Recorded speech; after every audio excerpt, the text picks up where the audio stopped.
The content you're about to enjoy comes from the archives of The Best You. We're devoted to the very best in personal development, with a platform and resources dedicated to inspiring and changing people's lives. At The Best You, we work with the world's leading writers and trainers on the evolution of the self, and people whose journeys have been affected by their work and words. For more information, go to www.thebestyou.co. This was a recording at the Best You Expo in February 2019, right after an interview with Brian Rose from London Real. What a phenomenal interviewer. I thoroughly enjoyed it. And that podcast in particular is going to be released in the coming weeks. This is simply the public that attended that interview asking me some questions, some Q&As related to my journey, the best you, the things that I believe in.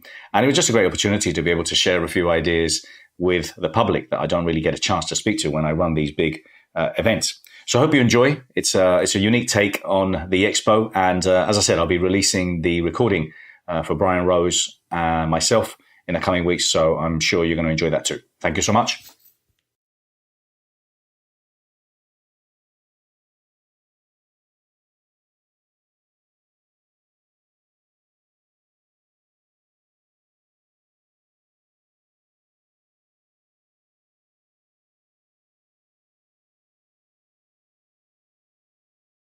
Thanks a lot for putting the show on. I've been 3 years in a row, really good. I want to ask you, because I'm also in business, how many days off do you take in a year? Did he say something? I didn't hear that. Did he say something? Did you say days off? Yes. Sorry, I didn't understand that. Next question.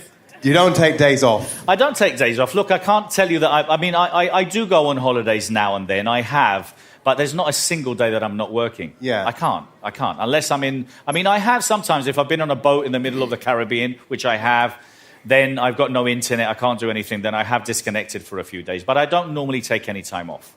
But doesn't it just sort of wind you up that you're continuously not switching off and that you feel that maybe sometimes you need to switch off to make yourself more effective? So it's like a planned break to make yourself better when you go back on a Monday. You know what? One of the things that I've started doing in these last few years is really...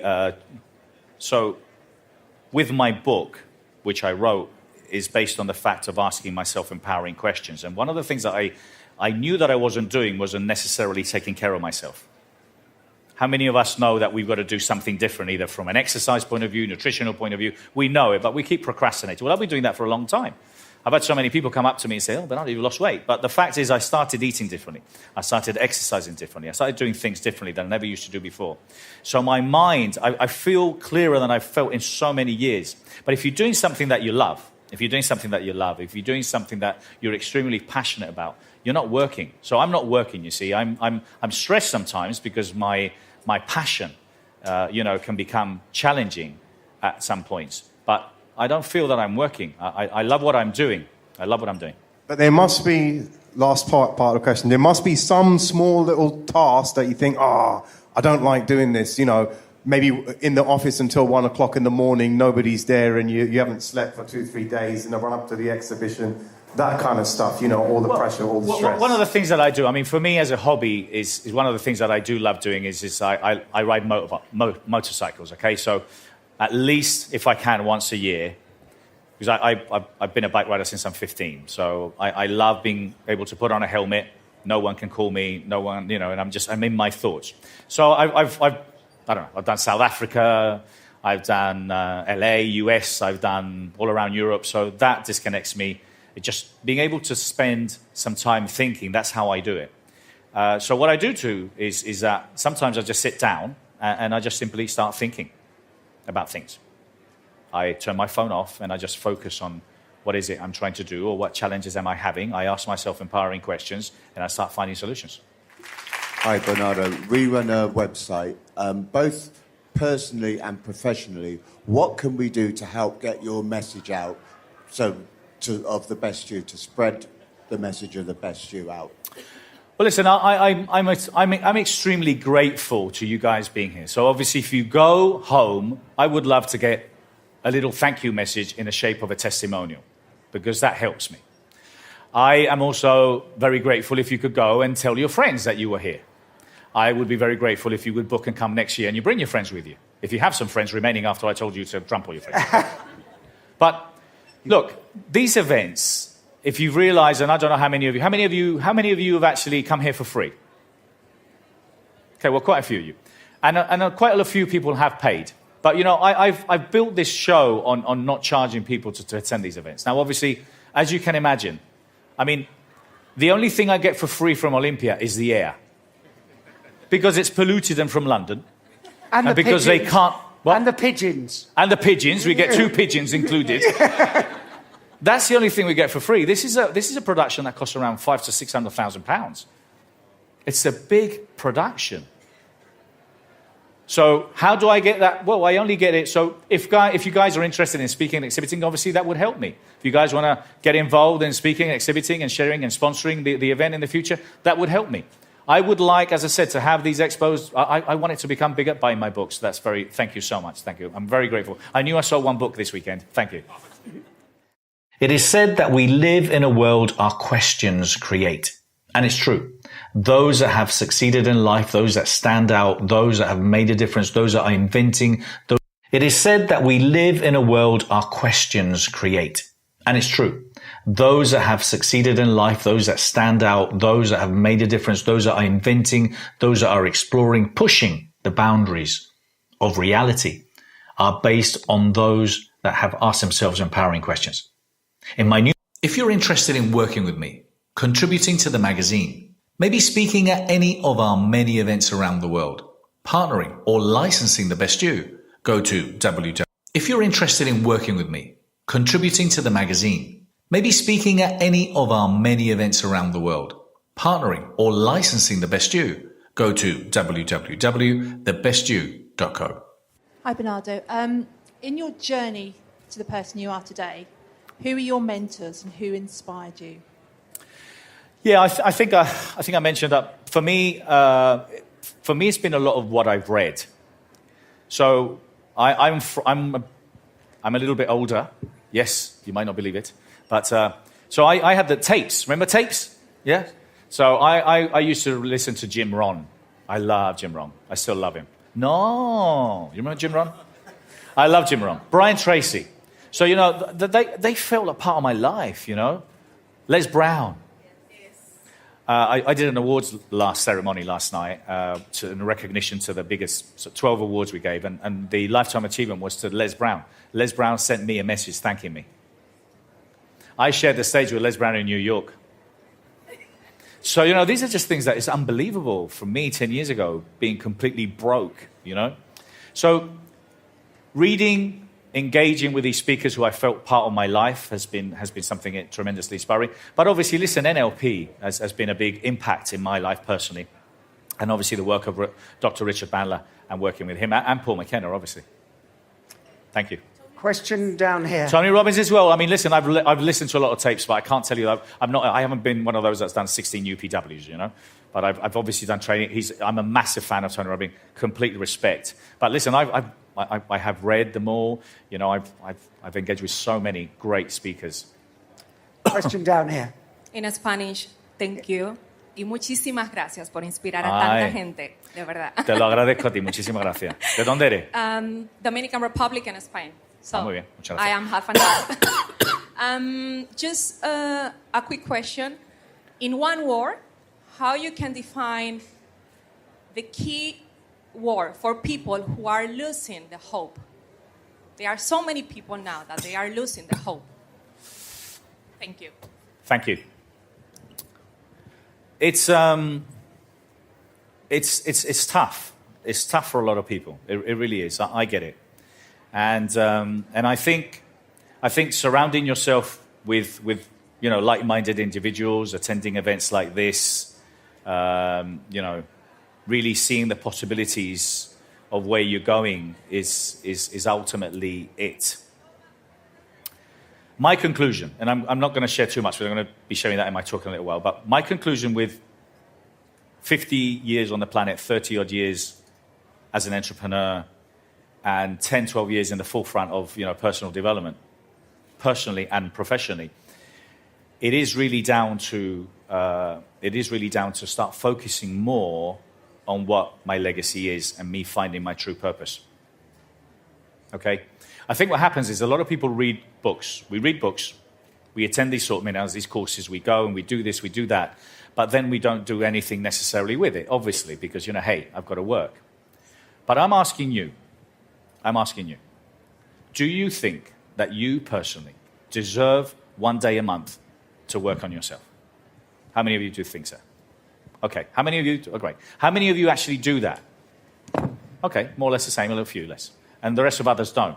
Now, we send our car to the garage every 6 months. We update our phone every month, or when Apple tells us to. Everything that we need to do that we don't necessarily need to do, we do because we want to do it, because we want to, we're trying to follow a trend, but we don't necessarily spend enough time. I haven't met anyone that is extremely successful, that is extremely happy with their life, focused, driven, that are achieving greatness that we look up to, that haven't got a true purpose, okay? So I think if you find what your purpose is, and that's the key, then all of a sudden everything starts falling into place. Then all of a sudden you're hopeful of being able to do whatever it is that you want to do, to achieve whatever it is that you want to achieve. And the challenge is that we don't spend enough time on thinking about what we're thinking about. So the moment you start doing that, you become more hopeful, and then hopefully, we will find our purpose, and then all of a sudden your life will change. We're just lost, I think. People just lost. People, what am I doing? I didn't know I was going to end up selling real estate. I wanted to be a pilot. That's what happened to me. I wanted to be a pilot. I ended up selling real estate. I was shit at it. Sorry, excuse me. I lost my money twice. How did I know I was going to be in this? I had no idea, but here I am now. Open. Be open. Thank you. Question down there. To find out more about our latest projects, get a free coaching lesson, or download my book, go to www.bernardo-moya.com. Hello, thank you for your talk. Thank you. I grew up in Colombia. Okay, otra, colombiana. Colombiana. Muy bien. And I was exposed to the first talk on mental power by my dad. My dad took me along, and I was 12. And it was this speaker from Spain who will come every year. And I think that changed my life since very early age. And probably even before, because he was always reading books about mental power and all this. So I just want to ask you, and you mentioned when you were interviewed about families, children, to be brought to the best of you and to be more involved and then make it more serious about learning about all these powerful tools for life. Absolutely. Great question. One of the things that I'm doing now, I mentioned before, which I'm extremely excited about, is these legacy clubs. So what we do is we focus on legacy. We get together and we talk about what's your legacy, what are we here for, how do you want to make a difference, and then we help each other, support each other, and we help people find their legacy. And there was a moment when in one of the tables, this guy who I know very well, all of a sudden got kind of really quite white and saddened because he didn't believe he had a legacy. And then within the room, we made them, man, you have 2 beautiful children. You have 2 phenomenal children. If you can teach your kids, if you can inspire your kids, if your kids can look up to you and think, oh my God, look at what my dad's doing. That's how it starts. We all need to have that seed. It happened to you. We need to be who our dog thinks we are. Does that make sense? When you walk into the room and the dog just loves you like he hasn't seen you in like a million years? That's what we want to do. We want our kids to look up and say, wow, is he crazy or what? But look at what he's doing. He's amazing. So we need to plant the seeds because that's our legacy. Our legacy is that we can teach our kids, we can inspire our kids to be able to go out there and to go and make a difference. So yes, it's our obligation, it really is. And we don't really appreciate and understand that, but they look up to us. So bringing these books, bringing them to the talks, and as I said, I'm sure you've seen there's loads of kids here. And there's loads of families here. We've got the Ben what's the name of the family? I can't remember the name of the surname. But anyway, it's a family of 5. They're all speaking here, from 12-year-old to 4-year-old. I think he's 5 now. Sami. So the little one came to me in the expo last year, down there in the hall, and he said to me, he's 4. He says, I want to speak at your expo next year. And I was just cracking up laughing. What are you going to be talking about? And he was just literally, he just talked to me with these big eyes. He said, we're going to be talking about mindfulness. And I just looked at him and I thought, oh my God, he's absolutely amazing. So I got on my knees and I said, well, you're my first confirmed speaker for 2020. So I did that room, The Best Youth, with the intention of having speakers and having educators, to come and share their message and share their ideas. So we're still working on that, but I want that to happen, and we need to be bringing. And I am actually launching in the US. I'm quite excited about this, called the Best Youth Expo. So it's all about millennials, and it's under 15, 16-year-olds. We'll let the parents in. But it's about creating a small little mini show with 2-3 rooms. So I'm very excited about that. Thank you. Nicole? One more? You want one more? Shall we start? Huh? Shall we start? I think we should start. Do you want one more question? Okay, one more question and and I'm going to start. That Thank gentleman's had his hand up for a while. So one more question and then we will start. Over the time that you have built the Best You Expo, what have been your biggest 3 challenges that you had to overcome? My biggest 93 challenges, did you say? 3? Biggest 3. I wish. I don't know. It's sometimes when I believe we have to trust, and I'm not. I've got to say, I'm not tremendously spiritual. I believe in the universe. I believe that we get messages. I am a massive believer on serendipity. Nothing happens for no reason. Who believes in that? We meet, we connect, we read, we bump into someone, we see something. It's for a reason. It absolutely is for a reason. So I'm a great believer in serendipity. So I think we are where we are, or we're going where we're going because it's meant to be. And I think you just have to follow your dream. But follow your dream, obviously, understanding that it is the bottom line, that it has to be financially viable. But I think when you've given it your 100%, then that's it. So my challenge has been pretty much a lot of the times is being ahead of the game, But I would rather be ahead of the game. When I had my real estate agency in Spain, there was only 2 real estates in the world. It was Foxton's and mine, doing video presentations online, which, videos are current now. And I had it in 3 languages, Spanish, English, and Russian. So, I think you have to be ahead of the game. You have to be prepared to take chances. You have to look at what other people aren't looking at and thinking out of the box. And the word leader and visionary was difficult for me, but I'm absolutely a leader because pretty much I've had a lot of people following me and following what I'm doing. But then apart from that, I'm extremely visual. I see everything in my mind. So you don't have to be scared of that. You just have to go for it. If you believe in it, just go for it. Well done, thank you. Thank you so much. Thank you.